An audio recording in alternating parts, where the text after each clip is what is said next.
My father was, he is on the left here, my father was officer of the General Staff of the Soviet Army. He was inspector of land forces, Soviet troops stationed in countries like Mongolia, Cuba, East European countries. This is the picture taken at the entrance of my Institute of Oriental Languages. It's a part of Moscow State University. As every Soviet student, I was, quote-unquote, volunteering for harvesting grain in Kazakhstan. By the end of my training in school, I was recruited by the KGB. This picture was taken on that day, and you can see again how happy it feels to be recruited by the KGB. Pay special attention to number of bottles on the table. One of my functions was to keep foreign guests permanently intoxicated the moment they land at Moscow airport.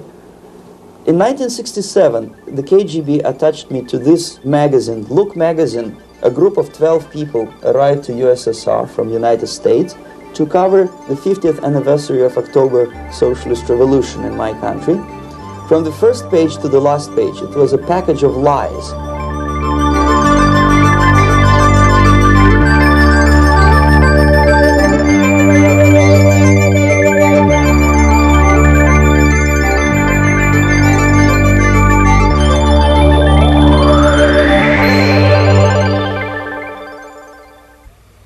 Our conversation is with Mr. Yuri Alexandrovich Bezmenov. Mr. Bezmenov was born in 1939 in a suburb of Moscow. He was the son of a high-ranking Soviet Army officer. He was educated in the elite schools inside the Soviet Union and became an expert in Indian culture and Indian languages.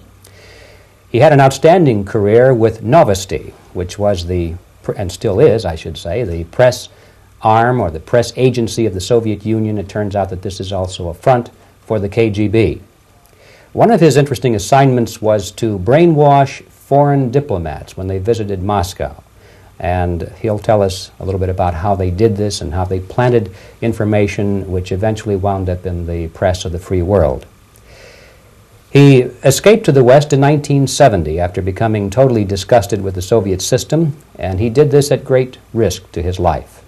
He certainly is one of the world's outstanding experts on the subject of Soviet propaganda and disinformation and active measures. Mr. Bezmenov, I'd like to begin by having you tell us a little bit about some of your childhood memories. Well, the most vivid memory of my childhood was Second World War, or to be more precise, the end of the Second World War, when all of a sudden United States, from a friendly nation, which helped us to defeat Nazism, turned overnight into a deadly enemy. And it was very shocking because all newspapers were trying to present an image of belligerent, aggressive American imperialism. Most of the things that we were taught is that United States is aggressive power, which is just about to invade our beautiful, free, socialist country, that American CIA is dropping Colorado beetles on our beautiful potato fields to eliminate our crops, and each schoolboy had a picture of Colorado bug on the back page of his notebook, and we were instructed to go into collective fields to search for those little Colorado bugs. Of course we couldn't find any, neither we could find many potatoes, and that was explained again by the encroachments of the decadent imperialist power. The anti-American paranoia, hysteria in the Soviet propaganda was to such of such a higher degree that many less skeptical people or less stubborn would really believe that United States is just about to invade our beautiful motherland, and some secretly hope that it will come true. That's interesting. Yes. Well, getting back to life inside the Soviet Union or inside communist countries in general, in this country, at the university level primarily, we read and hear that the Soviet system is different from ours, but not that different, and that there is a convergence developing between all of the systems of the world, and that really it doesn't make an awful lot of difference what system you live under because you have corruption and dishonesty and tyranny and all that sort of thing. From your personal experience, what is the difference between life under communism and life in the United States? Well, life is obviously very much different for simple reason that the Soviet Union is a state capitalist economically. It's a state capitalism where an individual has absolutely no rights, no value. His life is nothing. It's just like an insect. He's disposable. Whereby in the United States, even the worst criminal is treated as a human being. He has a fair trial, and some of them capitalize on their crimes. They publish their memoirs in their prisons and get handsomely paid by your crazy publishers. The differences, of course, in the daily life are very various, depending on whom we are talking about. In my own private life, I never suffered from communism simply because I was brought up in a family of high-ranking military officer. Most of the doors were open for me. Most of my expenses were paid by the government, and I never had any troubles with the authorities or with the police. So, in other words, I would say I enjoyed, or I had good reasons to enjoy, all the advantages of so-called socialist system. Mm-hmm. My main motivations to defect had nothing to do with affluence. It was mainly moral indignation, moral protest, rebellion against the inhuman methods of the Soviet system. Well, specifically, what did you object to? I objected, first of all, against oppression of my own dissidents and intellectuals. And that was the most disgusting thing that I witnessed as a young man, young student, who was brought up at a very troublesome period in our history, from Stalin to Khrushchev, from total tyranny and oppression to some kind of liberalization. Second, when I started working for the Soviet embassy in India, to my horror, I discovered that we are millions times more oppressive than any colonial or imperialist power in the history of mankind. That my country brings to India not freedom, progress, and friendship between the nations, but racism, exploitation, and slavery, and of course economical inefficiency to this country. Since I fell in love with India, I developed something which by KGB standards is extremely dangerous thing. It's called split loyalty, when an agent likes a country of assignment more than his own country. I literally fell in love with this beautiful country, a country of great contrasts, but also great humility, great tolerance, and philosophical and intellectual freedoms. My ancestors used to live in caves and eat raw meat when India was a highly civilized nation 6,000 years ago. So obviously the choice was not to the advantage of my own nation. I decided to defect and to entirely dissociate myself from that brutal regime. Mr. Bezmenov, we've read a lot about the concentration camps and the slave labor camps under the Stalin regime. Now the general impression in America is that those things are part of the past. Are they still going on today, or what is the status? Yes. There is no qualitative change in the Soviet concentration camp system. There are changes in numbers of prisoners. Again, this is unreliable Soviet statistics. We don't know how many political prisoners are there in the Soviet concentration camps. But we sure know from various sources that at each particular time there are close to 25 to 30 million of Soviet citizens who are virtually kept as slaves in forced labor camp system. The size of population of a country like Canada is serving terms as prisoners. Incredible. So I would say that those intellectuals who try to convince American public that concentration camp system is a thing of a past are either conscientiously misleading public opinion, or they are not very intellectual people. They're selectively blind. They lack intellectual honesty when they say that. Well, we've spoken about the intellectuals in this country and also the intellectuals in the Soviet Union. What about down at the broad mass level? Do the people in general, the working people, the workers in general in the Soviet Union, do they support the system? Do they tolerate it? What is their attitude? Well, average Soviet citizen, if there is such an animal, of course, does not like the system because it hurts, it kills. He may not understand the reasons, he may not have enough information or educational background to understand. But I doubt very much there are many people who are conscientiously supporting the Soviet system. There are not such people in USSR. Even those who have all the reasons to enjoy socialism, people like myself, who were a member of journalistic elite, they also hate the system for different reasons, though. Not because they lack material affluence, but because they are unfree to think, they are in constant fear, duplicity, split personality. And this is the greatest tragedy for my nation. Well, what do you think are the chances of the people actually overcoming their system or replacing it? There is a great possibility that system will sooner or later be destroyed from within. There is a self-destructive mechanism built into any socialist or communist or fascist system, because there is lack of feedback, because the system does not rely upon loyalty of population. But until this Soviet junta is being supported by the Western so-called imperialists, that is, multinational companies, establishments, governments, and let's face it, intellectuals, so-called academia in the United States is famous for supporting the Soviet system.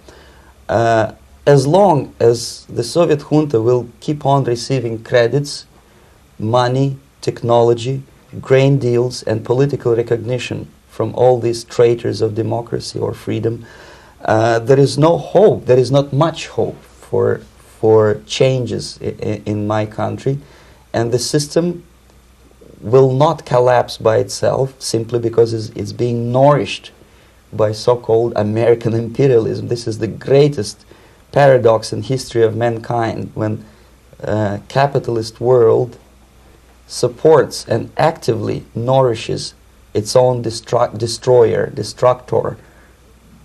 I think you're trying to tell us something. Oh, in yes. This country. Mm-hmm.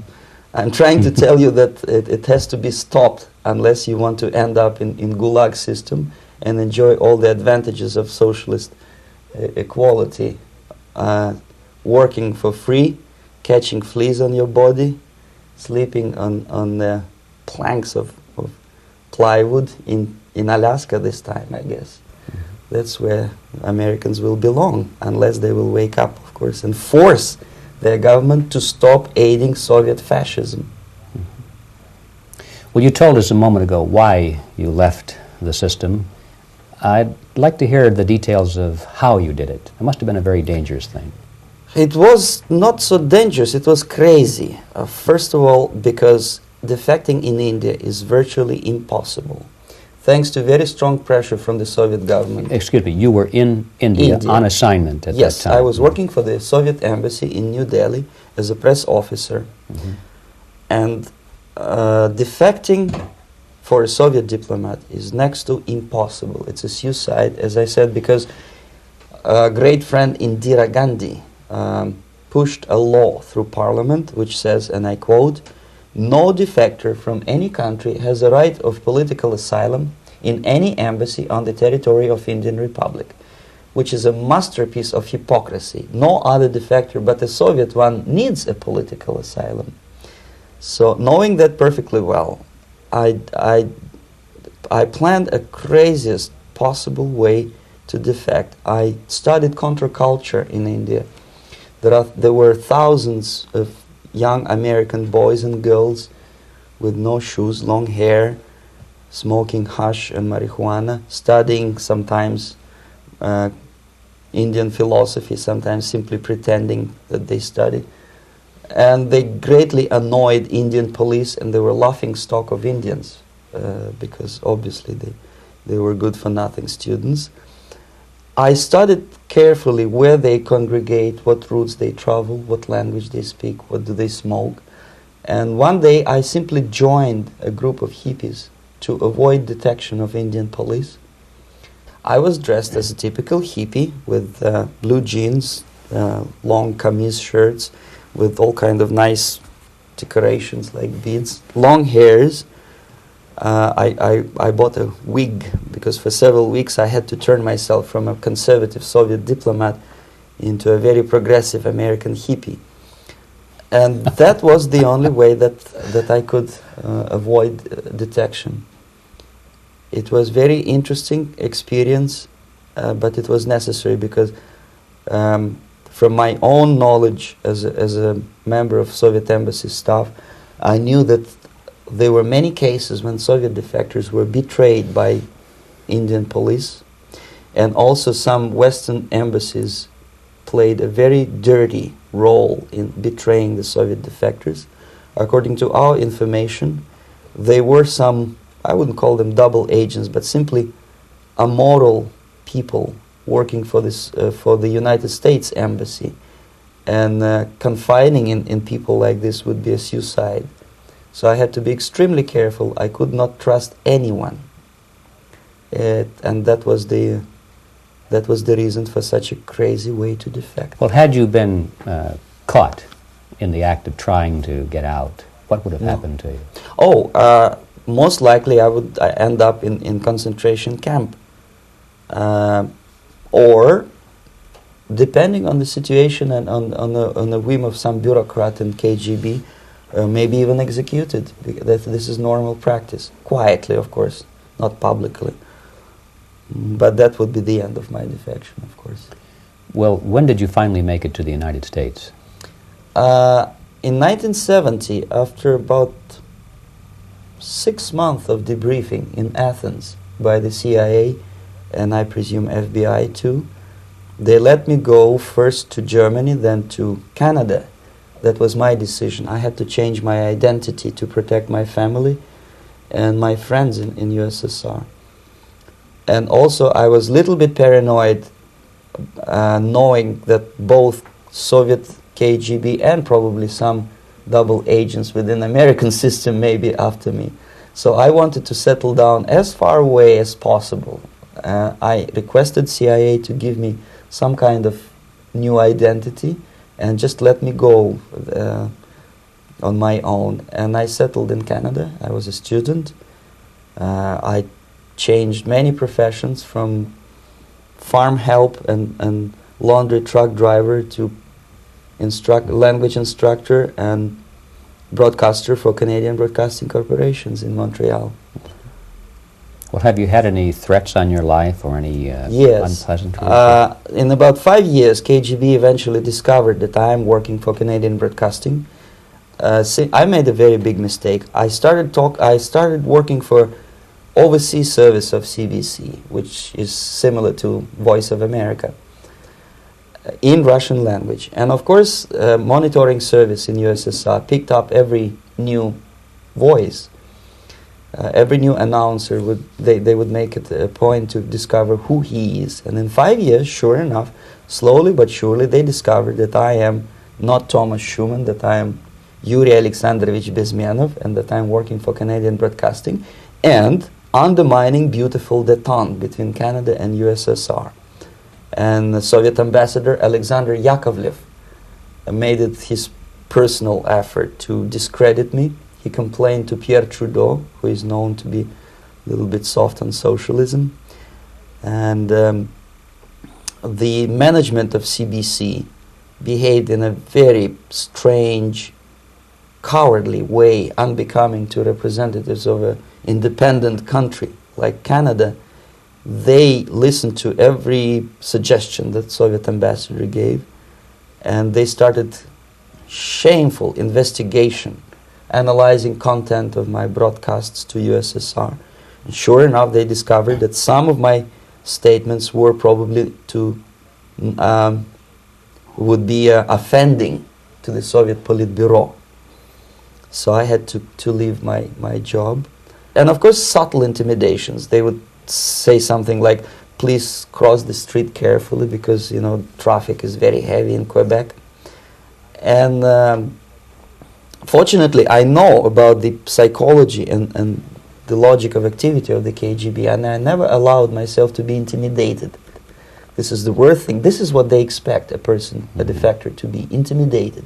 Once they spot that you are scared, they keep on developing that line And then eventually you either have to give up entirely and work for them, or they neutralize you.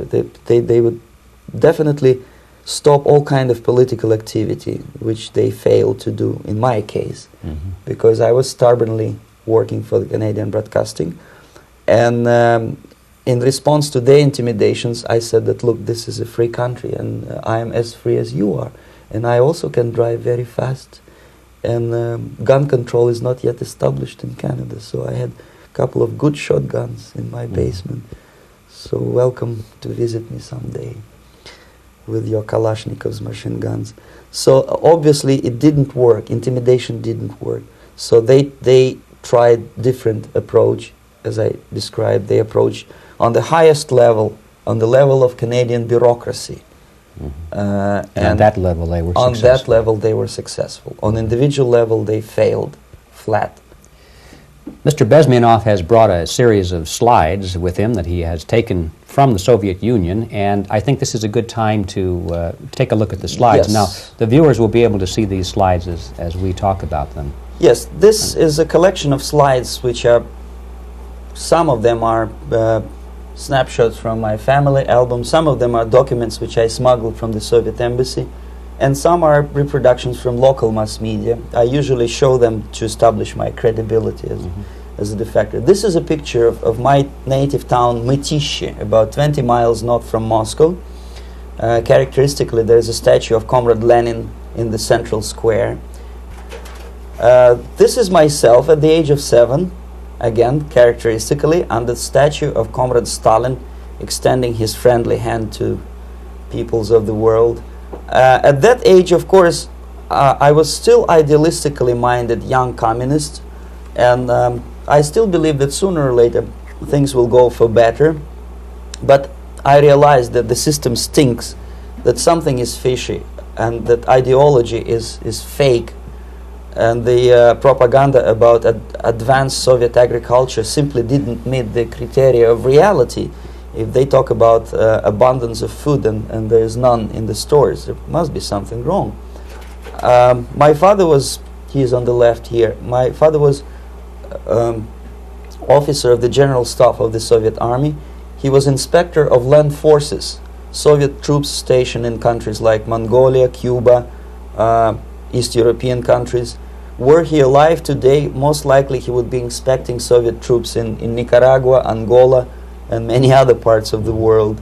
Fortunately, he died and he didn't see the disgrace, because deep inside he was a Russian patriot. He didn't like the idea of expanding Soviet military might, especially in the areas where we were not welcomed at all.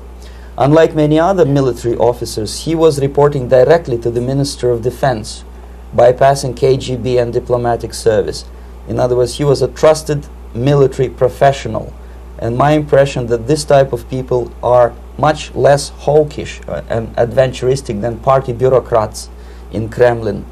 When American mass media describes Soviet military as potentially dangerous counterpart for Pentagon, I simply laugh, because I know better. I know that the most dangerous part of the Soviet power structures are not military at all. Most likely, if they come to power in my country, they'll be more sensible negotiators for nuclear disarmament and withdrawal of the Soviet troops from many parts of the world. But if someone from the party structure or the KGB structure were to give the orders for a military intervention, they have to obey, they yes, would follow because them. they are professional military. But they, you see, the triangle of power and hate in USSR is the party at the top, the party elite, the oligarchy of the party, then the military, and the KGB at the bottom. They hate each other, and the most hated triangle, the most hated corner of the triangle is the Communist Party bureaucrats. They are the most adventuristic, senile megalomaniacs. They can start war, I wouldn't be surprised. Not the military. They know what war is. Yes. At least my father did. This is the picture taken at the entrance of my Institute of Oriental Languages. It's a part of Moscow State University. I graduated in 1963. and I Now, excuse me, which one were you on? I am on the right. You're on the right. And on the left is my my schoolmate Vadim Smirnov, who later was a apparatchik in the Central Committee of the Soviet Union Communist Party. What is an apparatchik? It's a functionary, something like civil service in British Empire. Someone who is never fired from the service. He stays there internally. He may not be promoted too high, but he's a dependable bureaucrat who will stay forever. I studied not only languages, but also history, literature, even music. I'm on this picture. I'm trying to learn how to play Indian musical instrument. I even tried to look like an Indian when I was second-year student. Not bad, really. Yes, actually, it was strongly encouraged by the instructors in my school, because the graduates of my school were later on employed as diplomats, foreign journalists, or spies. As every Soviet student, I was quote-unquote volunteering for harvesting grain in Kazakhstan. This is a biggest agricultural blunder of the Soviet government. But I didn't have much choice, of course, because the communist motto borrowed from the Bible says, "Those who do not work shall not eat." And you can see me eating, therefore I was working, and you can see how happy I was about it. I went through a very extensive physical and military training, including the military games in areas, suburban areas of Moscow. And here, for example, we are on a tour in Arkhangelsk area.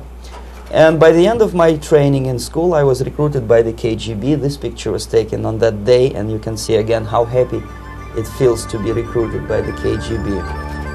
Our conversation with Yuri Alexandrovich Bezmenov, who is a defector from the Soviet Union, a former propaganda agent for Novosti and the KGB, will continue after this message.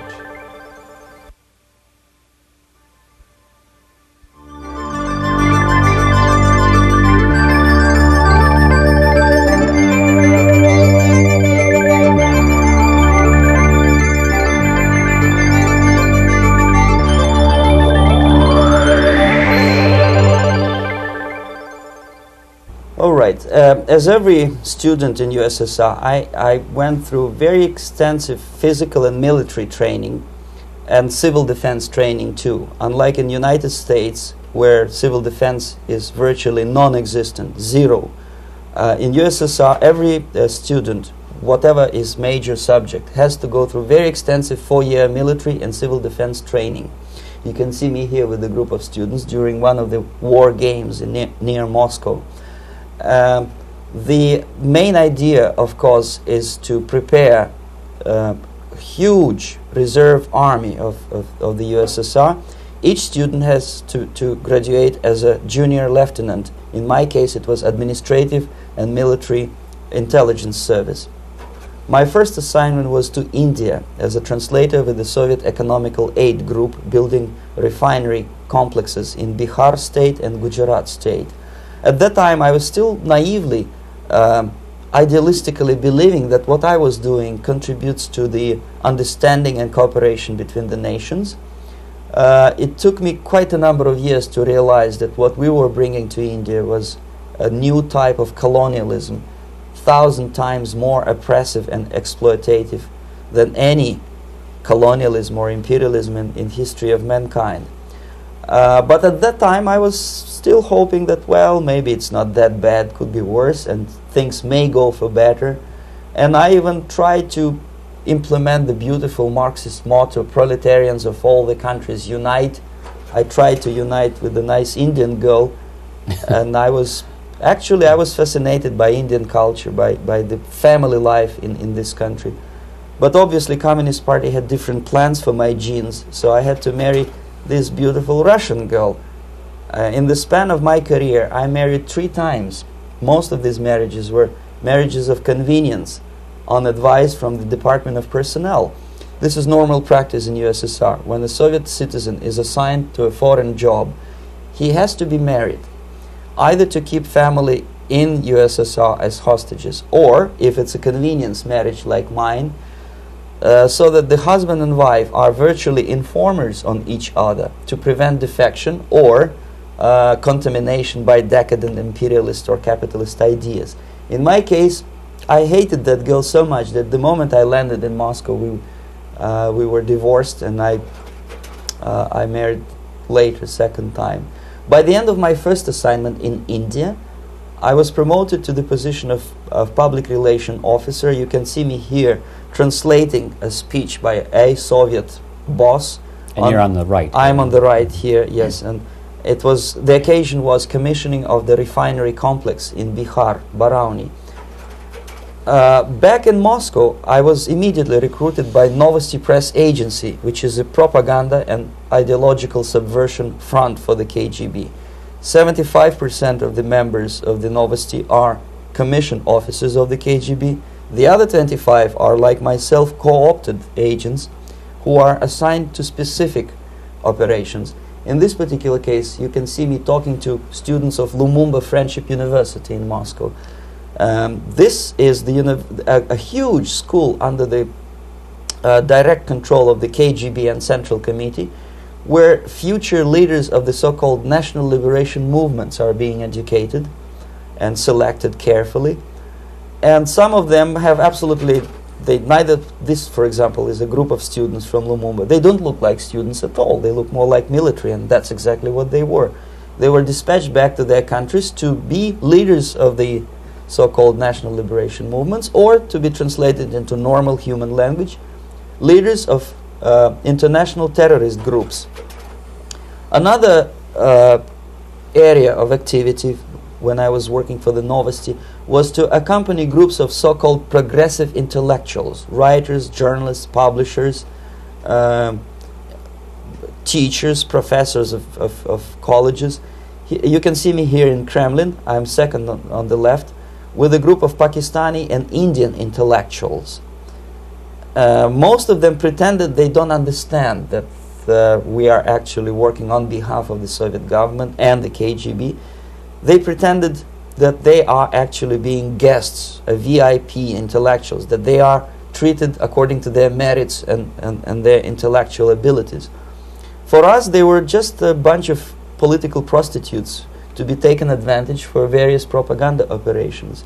Therefore, you can see perfectly well the senior colleague of mine on the left doesn't really have that much respect on his face, and myself with a very skeptical smile, typical KGB sarcastic smile, anticipating another victim of ideological brainwashing. This is how a typical conference in Novosti headquarters in Moscow looked like. Sitting in the middle is Boris Burkov, the then director of Novosti Press Agency, high-ranking party bureaucrat in the Department of Propaganda. I am standing next to a famous Indian poet, Sumitranandan Pant. He was famous because he was an author. He was the author of a famous poem titled Rhapsody to Lenin. That's why he was invited to USSR, and everything was paid by the Soviet government. Pay special attention to number of bottles on the table. This is one of the ways to kill the awareness or curiosity of foreign journalists. One of my functions was to keep foreign guests permanently intoxicated the moment they land at Moscow airport. I had to take them to the VIP lounge and toast to friendship and understanding between the nations of the world. Glass of vodka, then a second glass of vodka. And in no time, my guests would be feeling very happy. They would see everything in kind of pink, nice color. And that's the way I had to keep them permanently for the next 15 or 20 days. At certain point in time, I had to withdraw alcohol from them so that some of them who are the most recruitable would feel a little bit shaky, guilty, trying to remember what they were talking last night. That's the time to approach them with all kind of nonsense, such as joint communique or statement for Soviet propaganda. That's the time they are the most flexible. And of course, what they didn't understand, they didn't realize or pretended not to realize, that myself, who was drinking together with them, was not drinking at all. I had ways to get rid of alcohol through various techniques, including special pills which were given to me by my colleagues. But they were taking it seriously. In other words, they would consume quite large volumes of alcohol and feel quite uneasy next morning. In 1967, the KGB attached me to this magazine, Look magazine. A group of 12 people arrived to USSR from United States to cover the 50th anniversary of October Socialist Revolution in my country. From the first page to the last page, it was a package of lies, propaganda cliché, which were presented to American readers as opinions and deductions of American journalists. Nothing could be far from truth. These were not opinions. They were not opinions at all. They were the clichés which the Soviet propaganda wants American public to think that they think. If it does make any sense at all. It sure does, because from the viewpoint of the Soviet propaganda, although there are some subtle criticisms of the Soviet system, the basic message is that Russia today is a nice, functioning, efficient system supported by majority of population. That's the biggest lie. And of course, American intellectuals and journalists from Look magazine elaborated on that untruth in various different ways. They intellectualized that lie. They found all kind of justifications for telling lies to American public.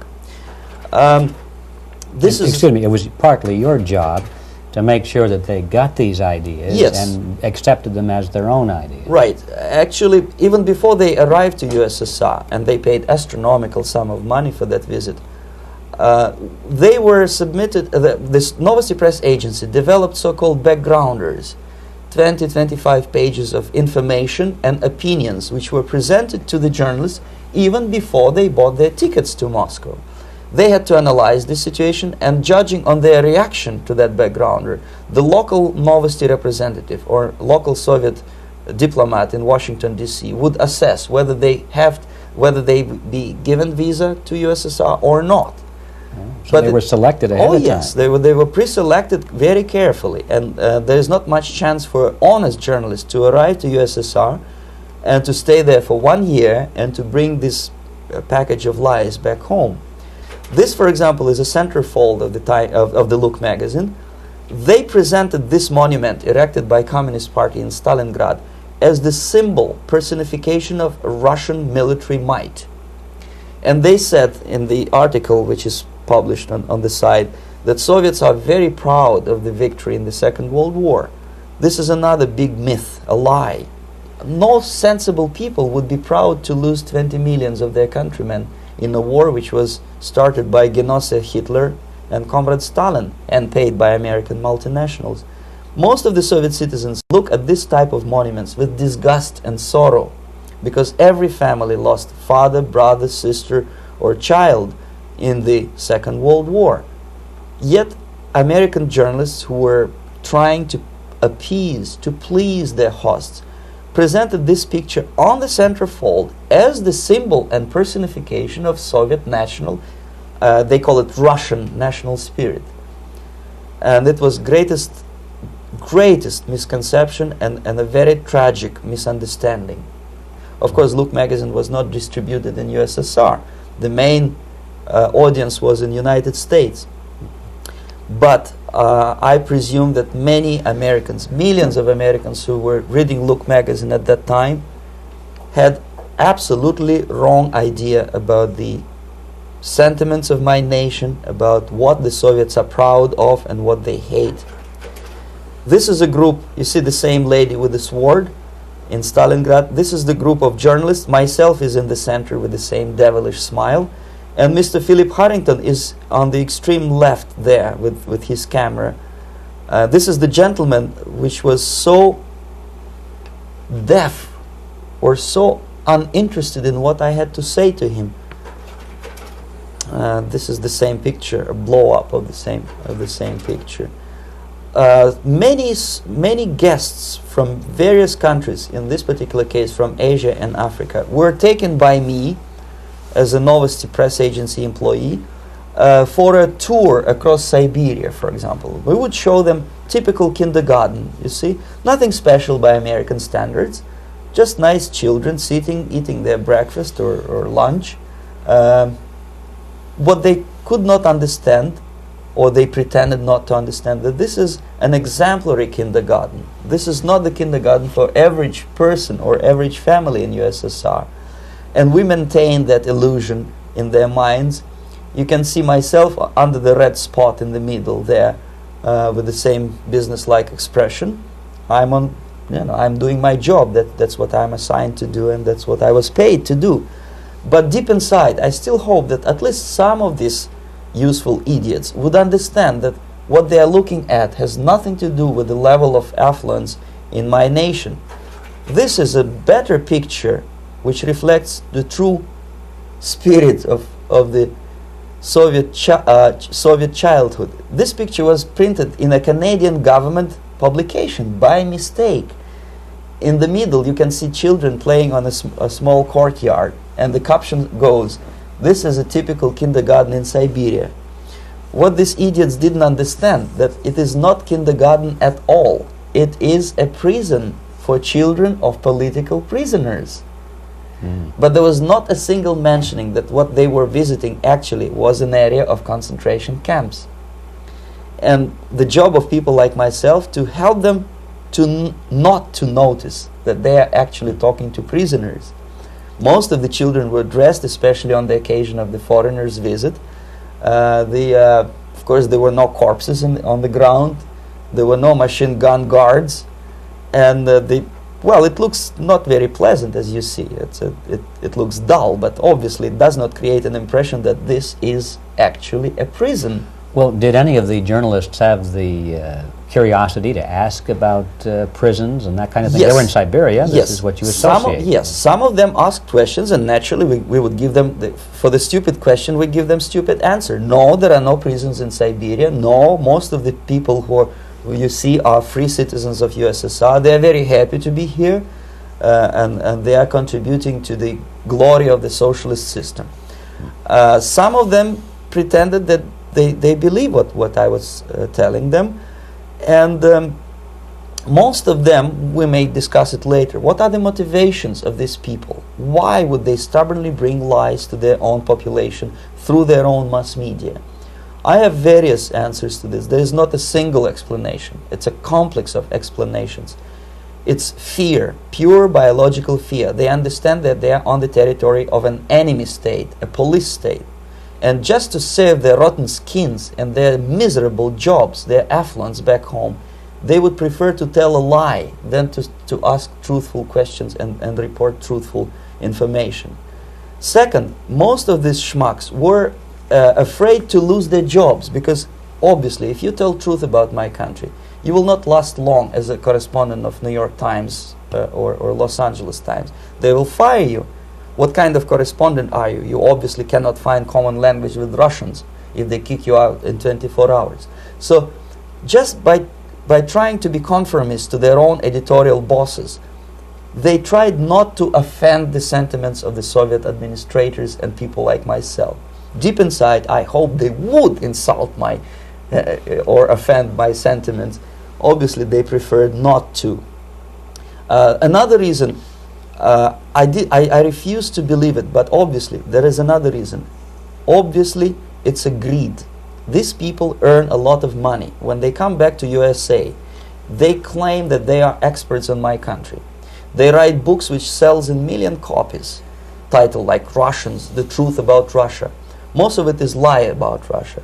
Yet they claim to be Sovietologists. They play back myth about my country, the propaganda cliches. Yet they stubbornly resist the word of truth. If a person like Solzhenitsyn is either defecting or kicked out of USSR, they try all their best to discredit him and to discourage him. I don't have much chance to appear on national network with a true story about my country. But a useful idiot like Hendrik Smith or Robert Kaiser, they are big heroes. They come back from USSR. They say, oh, we were talking to dissidents in Russia. Big deal. Soviet dissidents are chasing American correspondents in the streets, and they are cowardly escaping from these contacts. For some strange reason, if you want to know more about Spain, you refer to Spanish writers. If you want to learn more about French, you read French writers. Even about Antarctica, I bet you would read Penguins.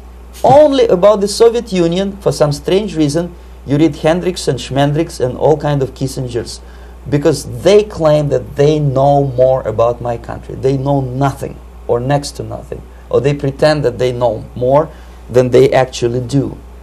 I would say they are dishonest people who lack integrity and common sense and intellectual honesty. They bring back all kind of stories like that. A kindergarten in Siberia. Omitting the most important fact, it's a prison for children of political prisoners. Another greatest example of monumental idiocy of American politicians. Edward Kennedy was in Moscow, and he thought that he is a popular, charismatic American politician who is easygoing, who can smile, dance at the wedding in Russian Palace of Marriages.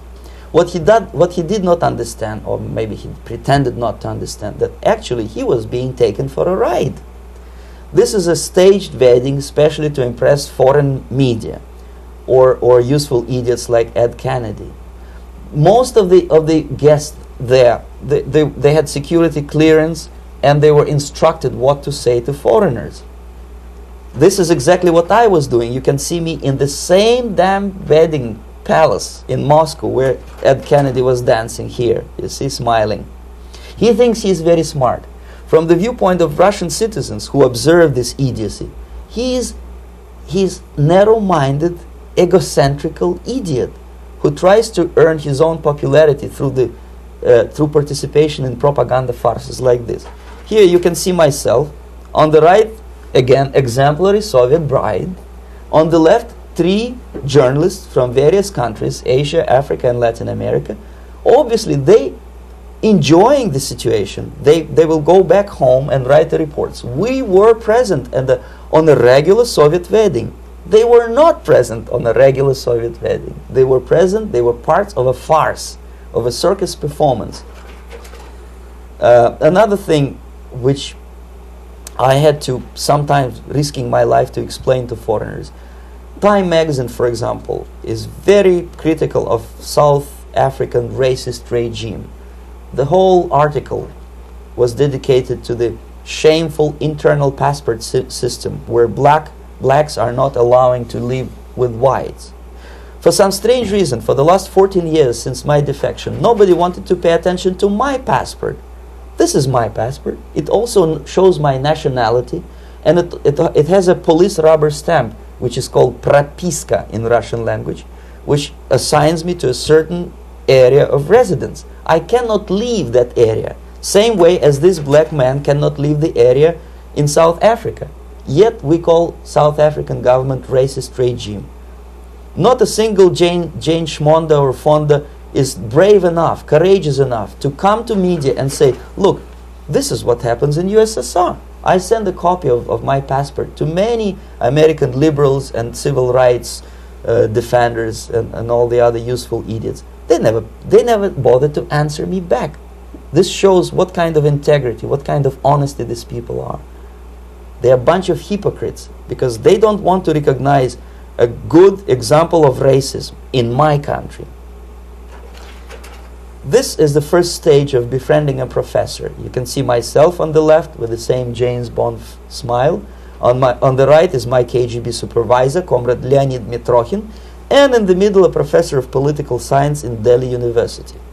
The next stage would be to invite him to a gathering of Indo-Soviet Friendship Society. There he is sitting next to his wife before he is being sent to USSR for free trip. Everything is paid by the Soviet government.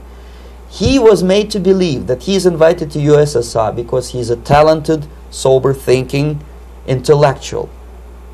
Absolutely false. He is invited because he is a useful idiot, because he would agree and subscribe to most of the Soviet propaganda cliché.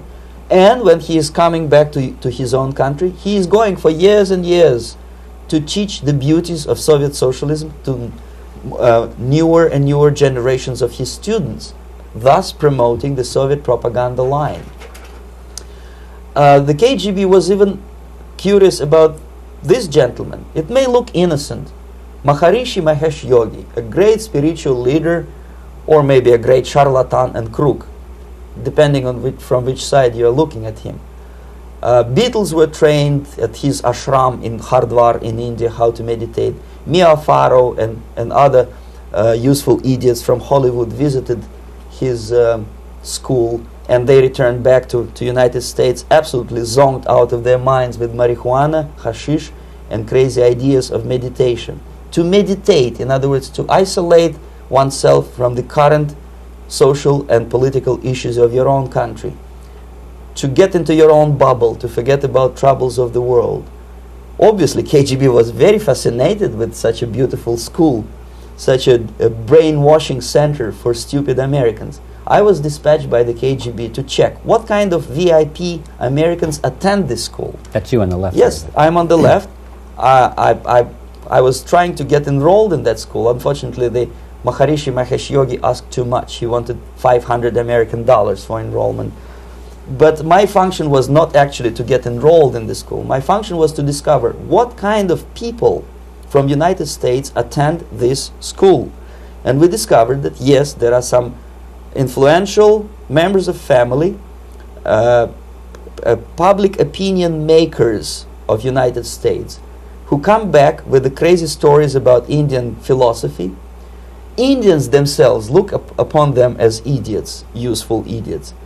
To say nothing about KGB, who looked at them as extremely naive, misguided people.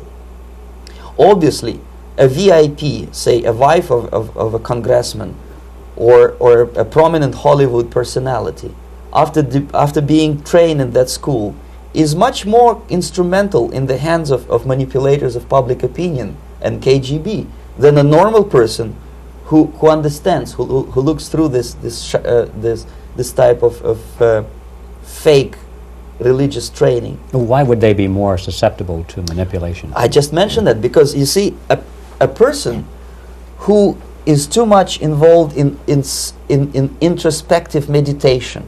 You see, if you carefully look what Maharishi Mahesh Yogi is teaching to Americans, is that most of the problems, most of the burning issues of today can be solved simply by meditating. Don't rock the boat. Don't get involved. Just sit down, look at your navel and meditate. And the things, due to some strange logic, due to cosmic vibration, will settle down by themselves. This is exactly what the KGB and Marxist-Leninist propaganda wants from Americans, to distract their opinion, attention, and mental energy from real issues of United States into a non-issues, into a non-world, non-existent harmony. Obviously, it's more beneficial for the Soviet aggressors to have a bunch of duped Americans than Americans who are self-conscious, healthy, physically fit, and alert to the reality. Maharishi Mahesh Yogi obviously is not on the payroll of the KGB. But whether he knows it or not, he contributes greatly to demoralization of American society. And he's not the only one.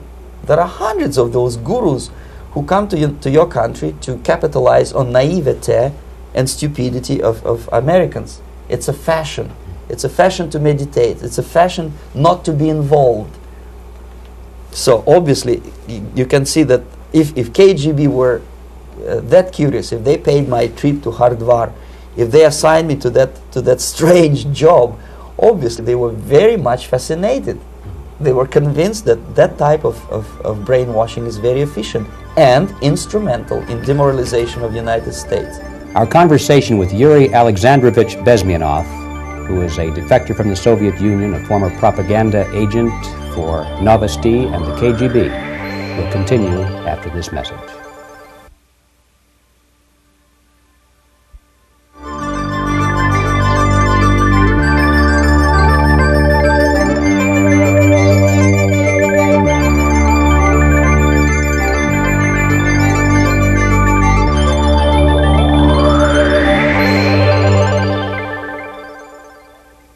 This This picture shows the part of the building of USSR embassy, and my supervisors. On the left is Comrade Mehdi, an Indian communist, and on the right, Comrade Mitrokhin, my supervisors in the secret department of research and counter-propaganda.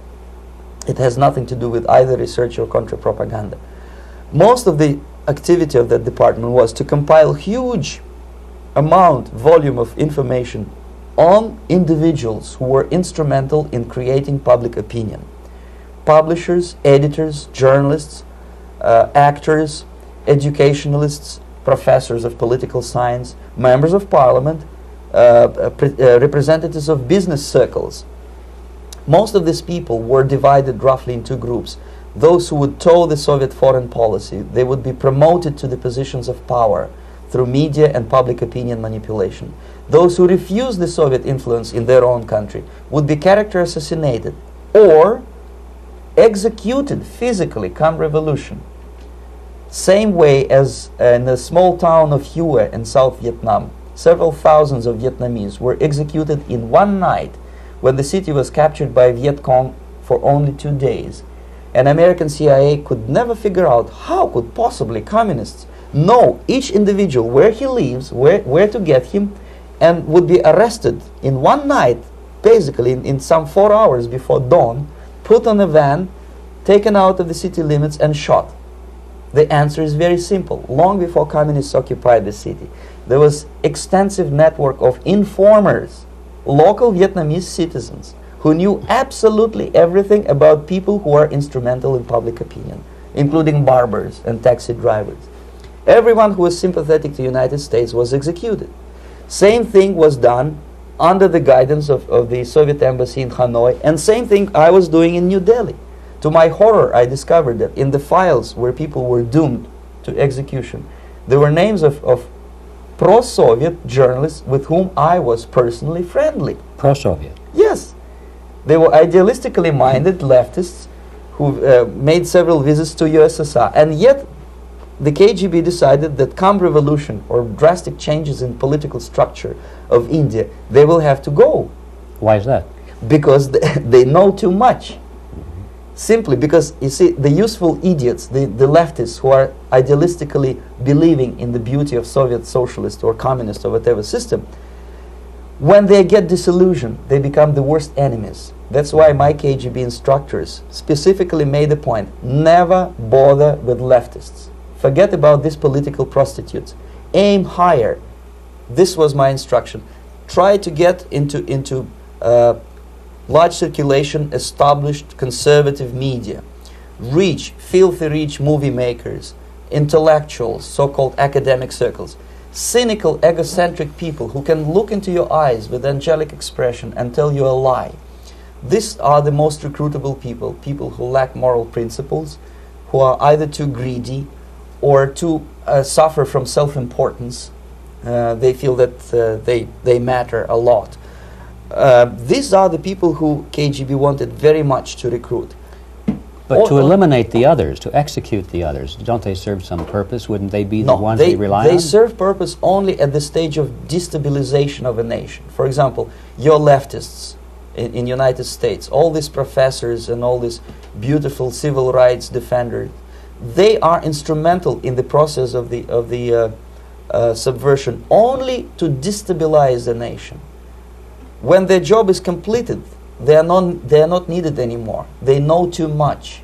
Some of them, when they get disillusioned, when they see that Marxist-Leninists come to power, obviously they get offended. They think that they will come to power. That will never happen, of course. They will be lined up against the wall and shot. But they may turn into the most bitter enemies of Marxist-Leninists when they come to power. And that's what happened in Nicaragua. You remember most of these former Marxist-Leninists were either put to prison or one of them split, and now he's working against Sandinistas.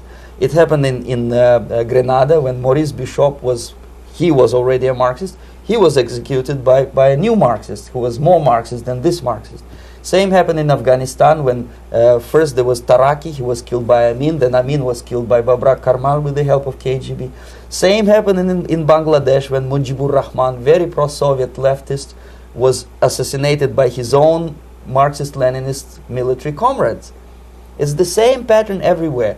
The moment they serve their purpose, all the useful idiots are either be executed entirely, all the idealistically minded Marxists, or exiled or put in prisons, like in Cuba. Many former Marxists are in Cuba, in prison.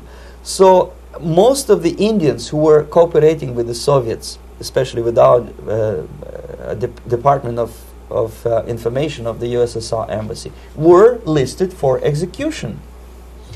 And when I discovered that fact, of course I was sick. I was mentally and physically sick. I thought that I'm going to explode one day during the briefing at the ambassador's office. I would stand up and say something that we are basically a bunch of murderers. That's what we are. It has nothing to do with friendship and understanding between the nation and blah, blah, blah. We are murderers. We behave as a bunch of thugs in a country which is hospitable to us, a country which with ancient traditions. But I did not defect. I tried to get the message across. To my horror, nobody wanted even to listen, least of all to believe what I had to say. And I tried all kinds of tricks. I would leak information through letters or lost documents or something like that. And still I got no message. The message was not published, even in the conservative mass media of India. The immediate impulse to defect was Bangladesh crisis, which was described by American correspondents as Islamic grassroots revolution, which is absolute baloney. There was nothing to do with Islam, and there was no grassroots revolution. Actually, there are no grassroots revolutions, period. Any revolution is a byproduct of a highly organized group of conscientious and professional organizers, but has nothing to do with grassroots. In Bangladesh, it was nothing with grassroots. Most of the Awami League party members, Awami League means People's Party, were trained in Moscow in the High Party School.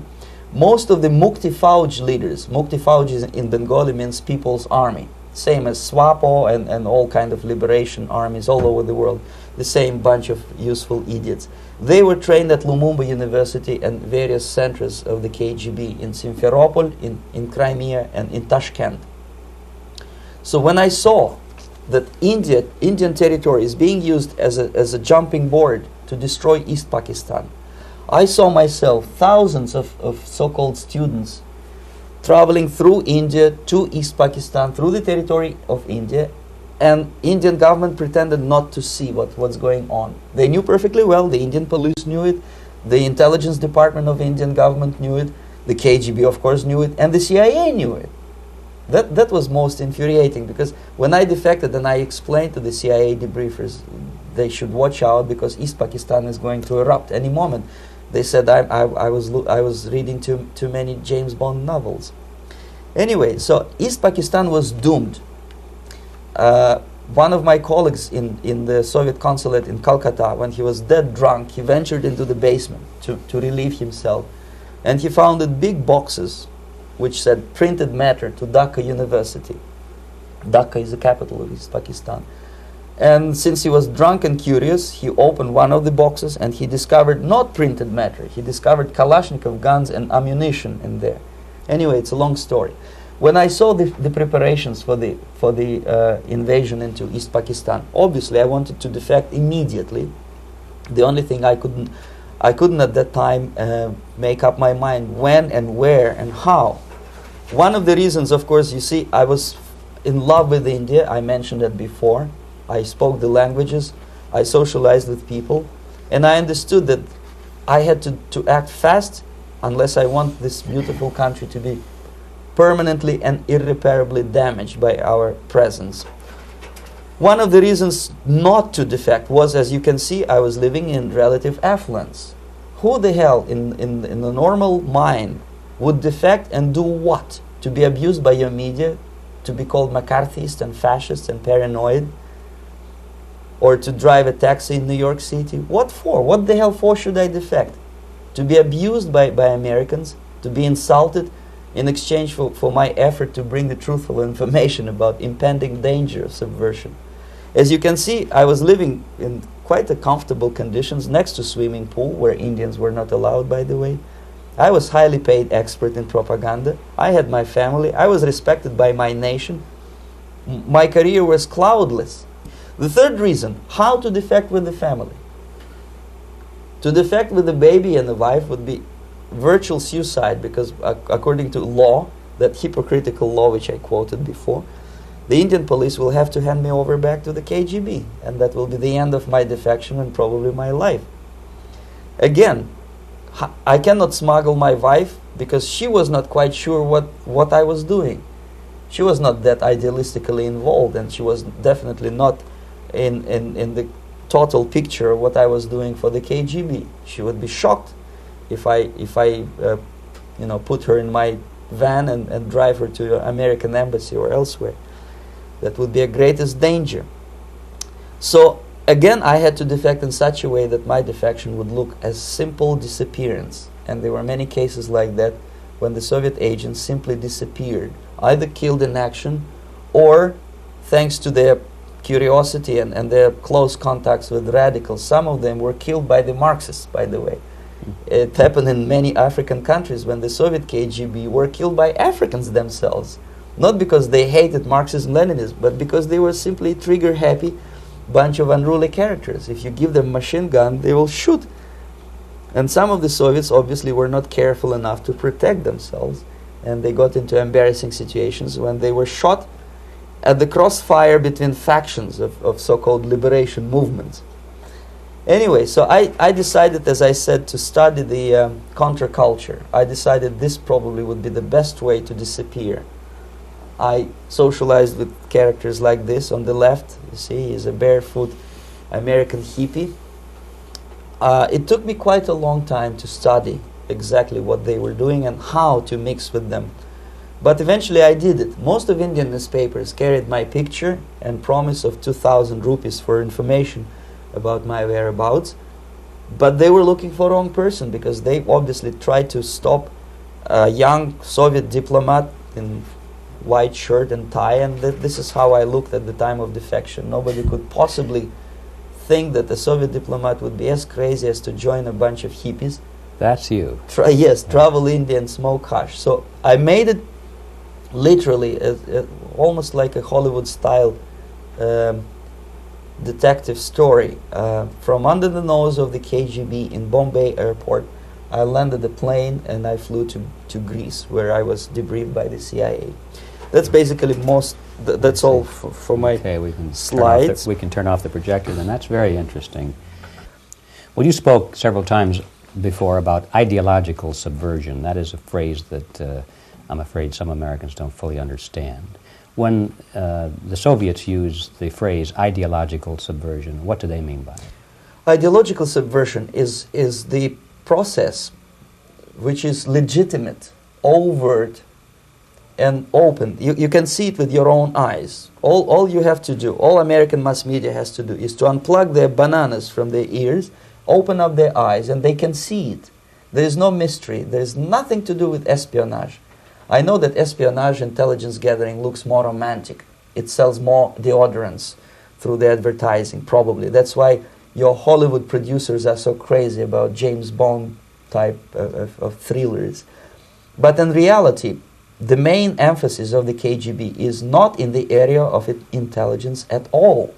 According to my opinion and opinion of many defectors of my caliber, only about 15% of time, money, and manpower is spent on espionage as such. The other 85% is a slow process which we call either ideological subversion or active measures, активные мероприятия in the language of the KGB, or psychological warfare. What it basically means is to change the perception of reality of every American to such an extent that despite of the abundance of information, no one is able to come to sensible conclusions in the interests of defending themselves, their families, their community, and their country. It's a great brainwashing process which goes very slow, and it's divided in 4 basic stages. The first one being demoralization. It takes from 15 to 20 years to demoralize a nation. Why that many years? Because this is the minimum number of years which requires to educate one generation of students in the country of your enemy. exposed to the ideology of the enemy. In other words, Marxism-Leninism ideology is being pumped into the soft heads of at least 3 generations of American students without being challenged or counterbalanced by the basic values of Americanism, American patriotism. The result you can see. Most of the people who graduated in the 60s, dropouts or half-baked intellectuals, are now occupying the positions of power in the government, civil service, business, mass media, educational system. You are stuck with them. You cannot get rid of them. They are contaminated. They are programmed to think and react to certain stimuli in a certain pattern. You cannot change their mind, even if you expose them to authentic information, even if you prove that white is white and black is black. You still cannot change the basic perception and the logic of behavior. In other words, these people, the process of demoralization is complete and irreversible. To get rid society of these people, you need another 20 or 15 years to educate a new generation of patriotically minded and common sense people who would be acting in favor and in the interests of United States society. And yet these people who've been programmed and, as you say, in place and Yes. who are favorable to an opening with the Soviet concept, these are the very people who would be marked for extermination in this country? Most of them, yes. Simply because the psychological shock when they will see in future what the beautiful society of equality and social justice means in practice, obviously they will revolt. They will be very unhappy, frustrated people, and the Marxist-Leninist regime does not tolerate these people. They will join the links of dissenters, dissidents. Yes. Unlike in present United States, there will be no place for dissent in future Marxist-Leninist America. Here you can get popular like Daniel Ellsberg and filthy rich like Jane Fonda for being dissident, for criticizing your Pentagon. In future, these people will be simply squashed like cockroaches. Nobody is going to pay them nothing for their beautiful, noble ideas of equality. This they don't understand, and it will be a greatest shock for them, of course. The demoralization process in the United States is basically completed already. For the last 25 years. Actually, it's overfulfilled because demoralization now reaches such areas where previously not even Comrade Andropov and all his experts would even dream of such a tremendous success. Most of it is done by Americans to Americans, thanks to lack of moral standards. As I mentioned before, exposure to true information does not matter anymore. A person who was demoralized is unable to assess true information. The facts tell nothing to him. Even if I shower him with information, with authentic proof, with documents, with pictures, even if I take him by force to the Soviet Union and show him concentration camp, he will refuse to believe it until he is going to receive a kick in his fat bottom. When a military boot crashes his balls, then he will understand, but not before that. That's the tragic of the situation of demoralization. So basically America is stuck with demoralization, and unless, even if you start right now, here, this minute, you start educating new generation of Americans, it will still take you 15 to 20 years to turn the tide of ideological perception of reality back to normalcy and patriotism. The next stage is destabilization. This time, subverter does not care about your ideas and the patterns of your consumption. Whether you eat junk food and get fat and flabby, doesn't matter anymore. This time, and it takes only from 2 to 5 years to destabilize a nation, what matters is essentials: economy, foreign relations, defense systems. And you can see it quite clearly that in some areas, in such sensitive areas as defense and economy, the influence of Marxist-Leninist ideas in the United States is absolutely fantastic. I could never believe it 14 years ago when I landed in this part of the world that the process will go that fast. The next stage, of course, is crisis. It may take only up to 6 weeks to bring a country to the verge of crisis. You can see it in Central America now. And after crisis, with a violent change of power, structure, and economy, you have so-called the period of normalization. It may last indefinitely. Normalization is a cynical expression borrowed from Soviet propaganda. When the Soviet tanks moved into Czechoslovakia in '68, Comrade Brezhnev said, "Now the situation in brotherly Czechoslovakia is normalized." This is what will happen in the United States if you allow all these schmucks to bring the country to crisis, to promise people all kind of goodies and the paradise on earth, to destabilize your economy, to eliminate the principle of free market competition, and to put a big brother government in Washington, D.C., with benevolent dictators like Walter Mondale, who will promise lots of things, never mind whether the promises are fulfillable or not. He will go to Moscow to kiss the bottoms of new generation of Soviet assassins, never mind. He will create false illusions that the situation is under control. Situation is not under control. Situation is disgustingly out of control. Most of the American politicians, media, and educational system trains another generation of people who think they are living at a peacetime. False. United States is in the state of war, undeclared total war against the basic principles and the foundations of this system. And the initiator of this war is not Comrade Andropov, of course. It's the system.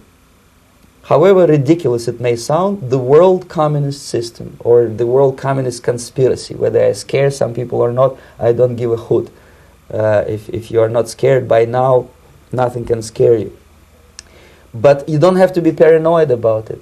What actually happens now, that unlike myself, you have literally several years to live on unless the United States wake up.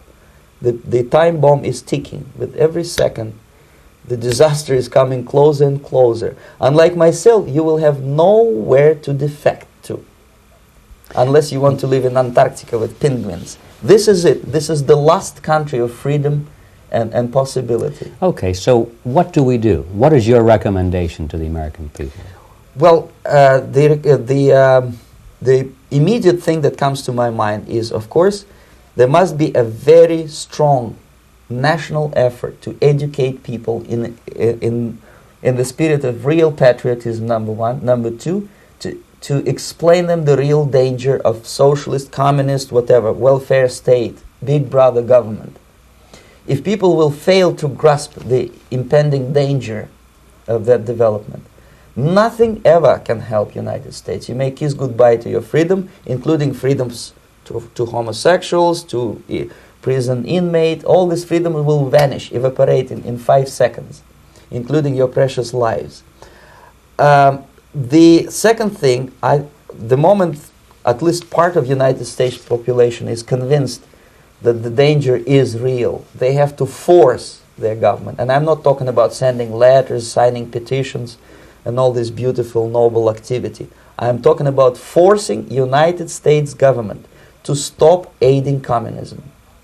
Because there is no other problem more burning and urgent than to stop the Soviet military-industrial complex from destroying whatever is left of the free world. And it is very easy to do.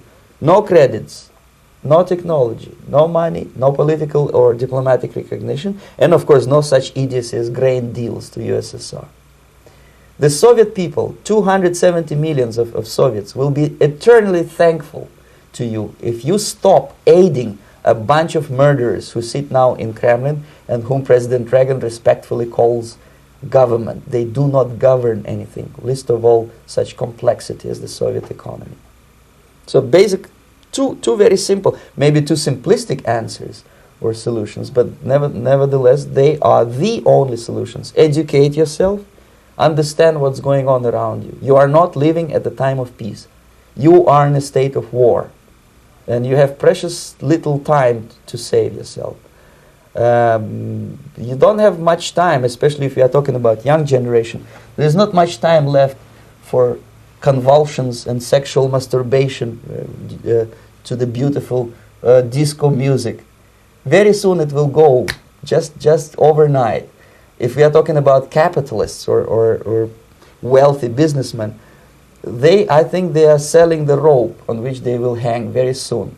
If they don't stop, if they cannot curb their unsettled desire for profit, and if they keep on trading with the monster of the Soviet communism, they are going to hang very soon. And they will pray to be killed, but unfortunately they will be sent to Alaska probably to manage industry of slaves. It's simplistic. I know it sounds unpleasant. I know Americans don't like to listen to things which are unpleasant. But I have defected not to tell you the stories about such idiocy as microfilm, James Bond type espionage. This is garbage. You don't need any espionage anymore. I have come to talk about survival. It's a question of survival of this system. You may ask me, what is it in for me? Survival, obviously, because unlike, as I said, I am now in your boat. If we sing together, we'll sing beautifully together. There is no other place on this planet to defect to.